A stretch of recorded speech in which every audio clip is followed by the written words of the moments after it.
Hi, this is Alvaro Souza. This is going to be the last video before release of Kingdom Dungeon and Hero. I wanted to go over some additions that I put in the game recently and some small changes. I decided at the last minute to add localization. These are the languages that are available. Rule books will appear in the language that you select. The tutorials are in English because I don't speak all these languages. But you can put closed captions on and it should translate into your language. I tested this on a person that did a video in Spanish for Kingdom Dungeon and Hero and it worked just fine. One new feature I added to the game is simpler play by email. You could have up to as many players as there are kingdoms that you can play. The play by email settings are set up for Gmail. What you do is that you enter in your email and your app password. It's already set up for port and SMTP for Gmail. And you save it. If you have a different kind of email provider, you have to fill in these numbers. If you do have Gmail, how to get the app password is you click this button, it'll take you to this page, and it'll show you how to do it.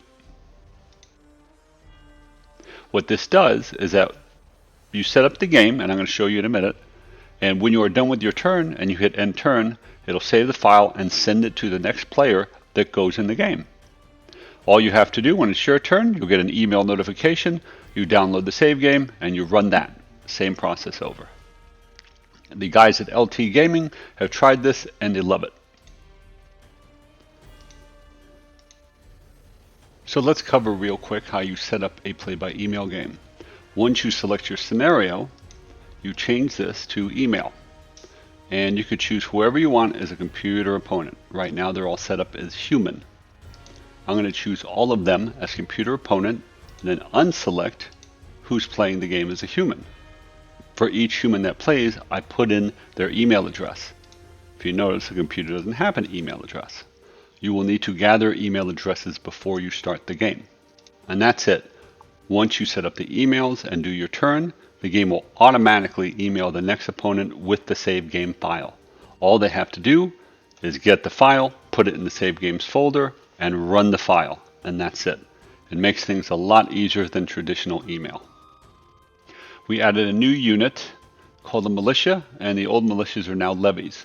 And the militias are a zero move unit that are garrison types. You can only use these units in places that you control and own.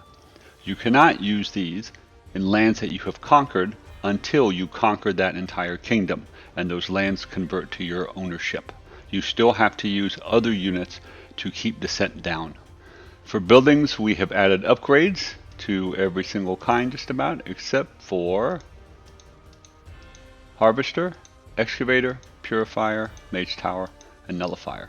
But the basic buildings, they all have 3 levels of upgrades. Like you can see, this one over here has Barracks 1, and they give different abilities. So for example, if you go to Barracks, level 2, deployment of trained troops are better, in an owned and controlled location, +1 specialty points, +2 gold upkeep.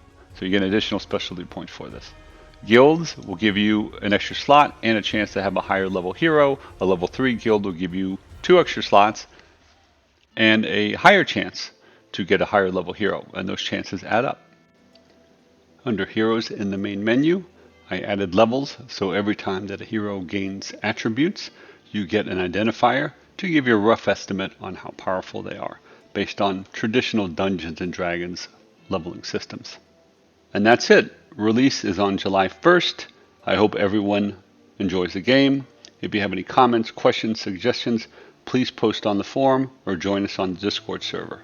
Thank you.